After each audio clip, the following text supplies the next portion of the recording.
भरतपुर के एक पुराने मोहल्ले सुनार गली में हाल ही में एक नया बुटीक खुला था। नाम था लहंगा लगन। नाम जितना साधारण, अंदर का माहौल उतना ही भव्य। ये देखो, ये बुटीक कितना सुंदर है। इसमें लगे कपड़े तो और सुंदर है। आंखें चमक जा रही हैं ये सोचने में कि कौन सा सबसे सुंदर है। इतने सुंदर लहंगे तो पूरे भरतपुर में नहीं है, लेकिन इस दुकान की मालकिन कौन है और वो ये सब लहंगे बनाती कैसे है जिस पर से आंख ही नहीं हट पाती है। नूरी बेगम नाम है उसका। अच्छा, कहीं बाहर से ही आती होगी ना, क्योंकि यहाँ तो कभी देखा नहीं है। वो तो अब वो ही जाने। इस बुटीक की मालकिन थी एक अजीब सी महिला, नूरी बेगम। उसकी उम्र 50-60 के बीच की लगती थी, लेकिन उसकी त्वचा बिल्कुल कसी हुई थी और बाल हमेशा खूबसूरत जूड़े में बंधे रहते। देखो, नाम लिया और वो आ भी गई। यही है नूरी। ये है नूरी? हाँ, यही तो है। क्या हुआ यार, ये कितनी सुंदर है, जैसे कोई फिल्मी डिजाइनर हो। और वाकई नूरी की चमक ही अलग थी। उसकी आंखें बहुत सुंदर थी, मानो वो हर किसी को स्कैन कर रही हो। तुम्हें पता है शिल्पा, इस बुटीक में खास ऑफर चलता है। अच्छा, कैसा ऑफर है ये? क्या हमारे काम का भी है कुछ? हमारे काम का तो है, सुनोगी तो दंग रह जाओगी। ऐसा भी क्या है ऑफर में? पहला लहंगा फ्री। अगर आप उसे पहनकर बुटीक में ही तस्वीर खिंचवाएं तो पहला लहंगा मुफ्त और अगले पर 50% ऑफ रहता है। बहुत अच्छी दुकान है यार। फिर तो ये लहंगा पहनने को भी मिलेगा और साथ ही साथ फोटो भी खिंच जाएगी। ये तो बहुत अच्छा ऑफर है। तुमने मुझे पहले क्यों नहीं बताया? हाँ, लेकिन हम यहाँ कल आएंगे। आज वैसे भी बहुत देर हो चुकी है, मम्मी डांटेगी। रूपा और शिल्पा इस बात से अनजान वहाँ से निकल जाती हैं कि अक्सर जो लड़कियाँ दौड़ी चली आती वो अगले कुछ दिनों में अचानक गायब हो जाती। पुलिस को बुलाते तो पुलिस को भी कभी कोई सबूत नहीं मिलते और केस धीरे धीरे ठंडे बस्ते में चले जाते। आज तो 2 लड़कियां आते आते रह गईं। नुकसान हो गया। कितना मजा आता अगर वो दोनों आज ही मेरी दुकान में आ जाती। अफसोस, ये दुकान उनको यहाँ तक नहीं ला पाई। नूरी गुस्से से लाल हो जाती है, लेकिन करती भी क्या। उसको चुपचाप अपनी दुकान चलानी पड़ती है। वो अपनी दुकान में अब और सुंदर लहंगे का प्रदर्शन करती है, जिसे देख एक लड़की मोहित हो उनके पास आ जाती है। उसका नाम होता है रागिनी। रागिनी फैशन डिजाइनिंग की स्टूडेंट थी। क्लास प्रोजेक्ट के लिए टीचर सबको काम दे रहे थे। मैं चाहता हूँ तुम लोग मार्केट में जाकर देखो कि दुनिया में कितनी चीजें हैं देखने और सीखने को। उसके बाद आकर तुम लोग मुझे बताना कि तुम लोगों ने क्या सीखा। जिसका प्रोजेक्ट सबसे अलग होगा उसको स्कॉलरशिप मिलेगी। रागिनी ने लहंगा लगन के बारे में सुना था। उसने सोचा वो अच्छी जगह होगी रिसर्च करने के लिए। तो ये है वो लहंगे की दुकान। यहाँ तो बहुत कुछ सीखने को मिल सकता है, बस यहाँ की मालकिन मुझे सिखाने को तैयार हो जाए। उसके बाद जैसे ही उसने नूरी बेगम से मिलने की कोशिश की, बेगम मुस्कुराई और बोली, बताओ कौन सा लहंगा दिखाऊं आपको? हमारे यहाँ ऑफर भी है।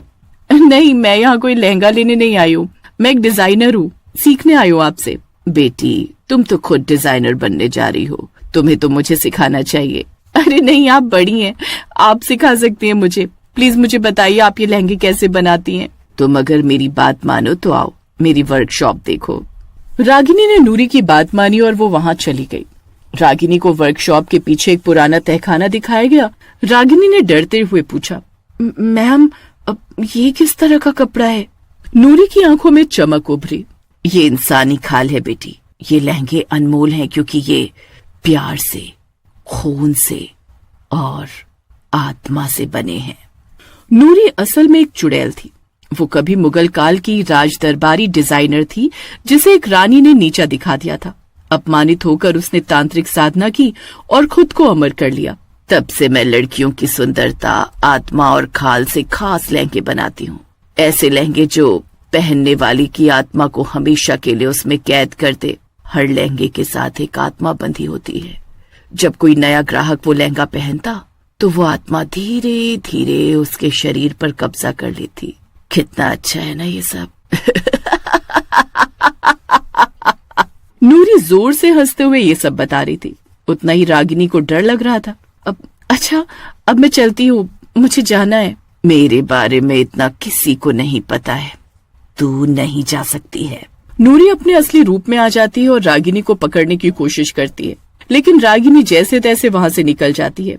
रागिनी ने समझ लिया कि नूरी एक भयानक आत्मा है। मुझे वहाँ जाना होगा, ये पता करने की इसको कैसे खत्म किया। वो एक बार फिर चुपचाप उस तहखाने में जाती है जब नूरी वहाँ नहीं होती, और वहाँ की तस्वीरें लेकर उसने अपने कॉलेज के प्रोफेसर को भेज दी। प्रोफेसर ने समझाया कि अगर लहंगों में कैद आत्माओं को मुक्त करना है तो उन्हें आग में जलाना पड़ेगा, लेकिन बस लाल चंद्रग्रहण के दिन ही। ऐसा चंद्रग्रहण 3 दिन बाद पड़ने वाला है, तभी अब कुछ हो सकता है। लेकिन बहुत सावधान रहना, अगर तुमने कुछ भी मजाक में लिया तो अपनी जान से हाथ धो बैठोगी। 3 दिन बाद जब लाल चंद्रग्रहण की रात आती है, रागिनी ने तहखाने में घुसकर देखना शुरू किया। रागिनी ने जल्दी जल्दी सबकी फोटो ली और फिर अपना काम शुरू किया। उसने एक एक करके लहंगे जलाने शुरू किए। जैसे जैसे लहंगे जलते एक एक आत्मा भयानक चीखों के साथ मुक्त होती गई। लेकिन तभी वहां नूरी बेगम प्रकट हो गई। उसका चेहरा अब मानव नहीं, एक सड़ी हुई चुड़ैल का रूप ले चुका था। लहंगे जलते देख वो पागल हो गई। उसने रागिनी को उठाकर पटक दिया और गुस्से में बोली, तू मेरी कला को जला रही है। तू नहीं जानती मैं इन आत्माओं से जीती हूँ और तू इन्हें आजाद कर रही है। मैं तुझे जिंदा नहीं छोड़ूंगी।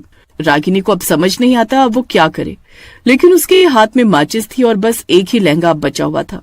खिंचती हुई रागिनी ने आखिरी लहंगे में आग लगाई, जिसमें सबसे ताकतवर आत्मा बंधी थी। आग की लपटें उठी और नूरी की चीखें पूरी सुनार गली में गूंज उठी। मैं फिर वापस आऊंगी रागिनी, इस बार तो तू बच गई, लेकिन मैं तुझे छोड़ूंगी नहीं। अगली सुबह बुटीक जलकर राख हो चुका था। वहां कोई नहीं रहता था। 3 महीने बीत चुके थे। रागिनी अब भी अजीब सपनों से जूझती थी। पता नहीं ये सपने कब बंद होंगे। उठकर वो पानी पीती, लेकिन जब से वो हादसा हुआ था तब से रात को नींद में उसे वही दुकान, वही लहंगे और वही जली हुई आंखें दिखती थी। एक दिन उसके दरवाजे पर एक वृद्ध साधु आया। बेटी, मैं पंडित कालेंद्र हूँ। मुझे तुम्हारे किए कार्यों की जानकारी है। तुमने जो चुड़ैल को जलाया वो अधूरा था। रागिनी चौंक गई। आपको कैसे पता? कुछ आत्माएं जलने से नहीं, मंत्रों से मुक्त होती हैं और कुछ वापस आना चाहती हैं। कालेंद्र ने बताया कि नूरी केवल नष्ट नहीं हुई थी, उसकी आत्मा राख में समा गई थी और अब वो धीरे धीरे खुद को फिर से इकट्ठा कर रही है। रागिनी के अंदर डर बैठ गया। आप कौन है? मैं तांत्रिक हूँ। तंत्र मंत्र और आत्माओं का गहरा ज्ञान रखता हूँ।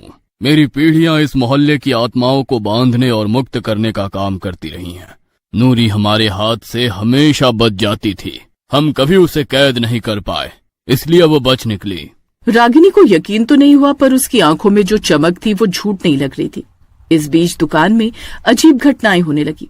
चलिए आपको वो दुकान दिखाती हूँ मैं। रागिनी कालेंद्र को लेकर उस दुकान में गई। वहाँ एक लहंगा फिर से बन रहा था। ये नूरी की आत्मा है। तुम्हारे जलाने से उसकी पीड़ा और बढ़ी है। अब वो गुस्से में है। हमें उसे पूरी तरह से मुक्त करना होगा या उसे तंत्र में बांधकर कैद करना होगा। वो एक गुप्त अनुष्ठान की तैयारी में लग गया। रागिनी को लगा कि वो उसकी मदद कर रहा है, लेकिन एक रात जब रागिनी आधी नींद में थी, उसने देखा कालेंद्र दुकान में अकेले मंत्र पढ़ रहा था। उसके चारों ओर राख का घेरा था और वो नूरी की आत्मा को आवाज लगा रहा है, मुक्त करने के लिए नहीं, जगाने के लिए। रागिनी कांप गई। उसका गला सूख गया। पंडित कालेंद्र एक तांत्रिक नहीं, कोई और है जो चाहता था कि नूरी फिर से लौटे। तुमने मुझसे झूठ बोला? कालेंद्र की आंखों में अब अलग चमक थी, पागलपन और शक्ति की भूख। हाँ, मैंने झूठ बोला, क्योंकि तुम ही उसका द्वार हो जो उसे जलाता है। वही उसे लौटा सकता है। तुम्हारी आत्मा में वो शक्ति है जिसमें मैं नूरी को पूर्ण रूप से वापस ला सकता हूँ। अब बहुत देर हो चुकी थी। राख हवा में उड़ने लगी और उसमें से निकली नूरी की आत्मा, पहले से भी ज्यादा विकराल। लेकिन तुमने ऐसे जाने कितने लोगों की जिंदगी दांव पर लगा दी। तभी नूरी ने कालेंद्र को देखा और मुस्कुराई। तेरे जैसे तांत्रिक तो मैंने खा लिए। उसने सिर्फ एक फूंक मारी और कालेंद्र की आंखों से खून बहने लगा। वो चीखता रहा और कुछ ही पलों में उसका शरीर राख बन गया। रागिनी स्तब्ध खड़ी थी। नूरी उसकी ओर मुड़ी। अब कोई नहीं बचा जो मुझे रोके। तूने मेरी राख को छुआ, अब तू मेरा हिस्सा है। रागिनी भागी, दुकान से दूर, मोहल्ले से दूर। लेकिन रास्ते में उसे एक और महिला दिखी जो वही राख का लहंगा पहनकर मुस्कुरा रही थी। तू चाहे जहाँ भागे रागिनी। एक धीमी फुसफुसाहट आई। अब लहंगे हर गली में होंगे और हर लड़की में मैं। दिल्ली के एक पुराने बाजार में एक संकरी गली थी जिसे लोग पुरानी गली कहते थे। इस गली में दिन में भी धूप मुश्किल से पहुंचती थी और रात में तो गली पूरी तरह वीरान हो जाती थी। वहीं एक कोने में था राजू फुटवेयर, एक पुरानी लेकिन चमकती हुई जूतों की दुकान। एक दिन कुछ लड़के वहां गए। ये क्या लिखा है यहाँ? तूने आज फिर चश्मा नहीं पहना, क्यों करता है ऐसे? हाँ, अरे इतना